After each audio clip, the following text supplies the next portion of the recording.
Hi there, Carisa Montooth, Love Coach, and today is the first video of our series for how to love yourself. I absolutely adore the work of Louise Hay. I think she's one of the most important metaphysical teachers out there, and her work is just so beautiful and inspiring, and I want to share some of it with you through this series. One thing that we're going to talk about is how loving yourself connects to manifesting love. And really, if you don't love yourself, then it is very, very difficult to manifest love, because the law of attraction tells us that like attracts like. So if you don't love yourself, you're going to attract other people who don't love themselves. And that makes a very difficult relationship, a very difficult situation. You may be experiencing something like that right now. So this series is intended to give you really practical steps, because a lot of times people tell you it's really important to love yourself, but they don't tell you what that means. Nobody knows how to apply that in your regular life. Like, love yourself, okay, that sounds great, but what does it look like? What would I be doing in my life if I loved myself, as opposed to if I didn't love myself? So that's what we're going to do, is paint a really clear picture of what it means to love yourself. So the very first step in loving yourself is to stop all criticism of yourself. And it can seem like it's very difficult to do that. Or you might be thinking, well, I don't criticize myself. There are very subtle ways that criticism shows up, criticism of yourself. Now, if you are very used to listening to a critical internal voice, then as soon as I said, you're going to have to stop criticizing yourself, you panicked. And you went, oh my gosh, how do I do that? How do I even do that? When you hear that voice in your head that's criticizing you, you need to recognize that those thoughts are not true. It's you attacking yourself with your own thoughts. But they're just thoughts, and they can be changed. You can choose to think new thoughts.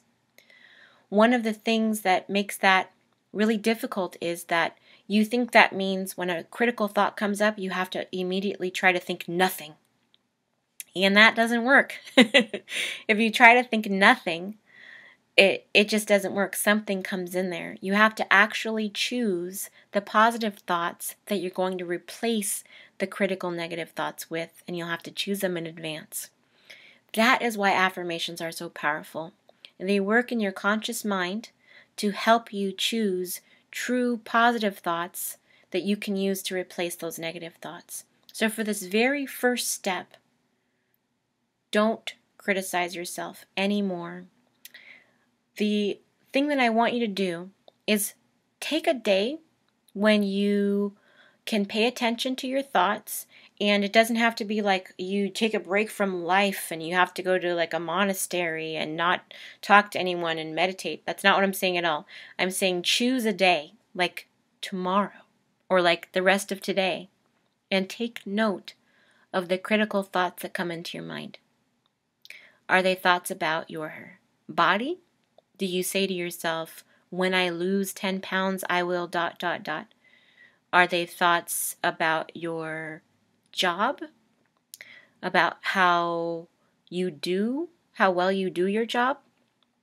Are they thoughts about how you are always making the same mistake over and over again? Are they thoughts that punish you for things that you've done in the past?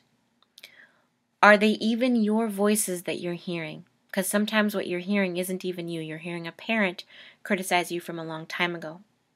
So I want you to just notice those thoughts first. That's the first step, is notice the negative thoughts.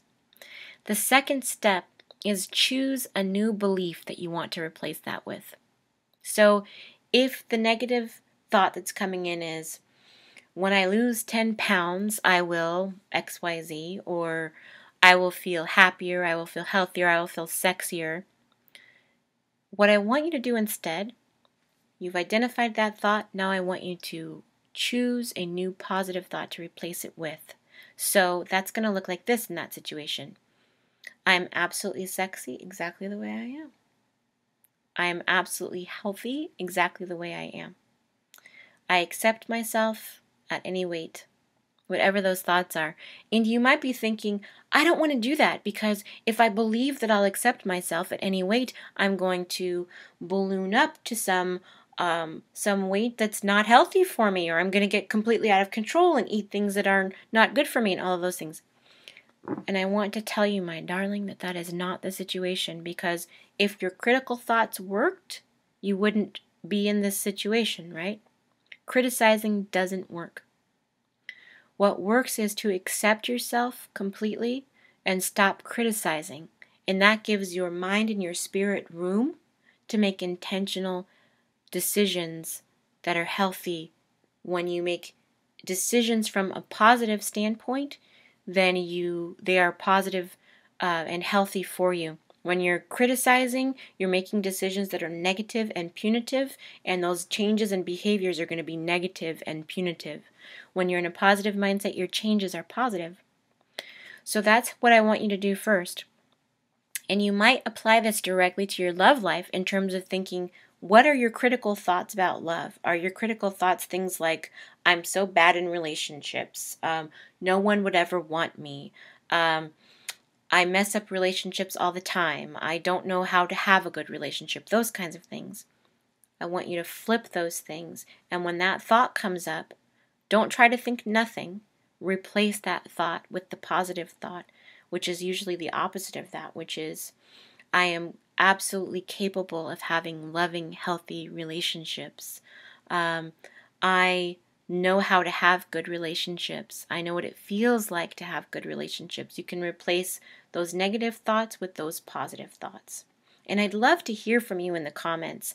If this is something that you've already done and it's worked for you, I'd love to hear about that. If you need more tips for things that can work for you, then I would really encourage you to sign up for my email newsletter, because I will be doing an entire series about this. So there will be 9 more steps for how to love yourself that we will look at, for specific examples from Louise Hay's work of how to apply this to your love life, whether it's to enrich the relationship that you're already in, or whether you're looking to manifest a new relationship and draw your soulmate into your life.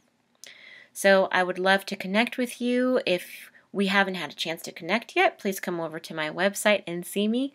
I'm at carisamontooth.com. I'd love to see you over there.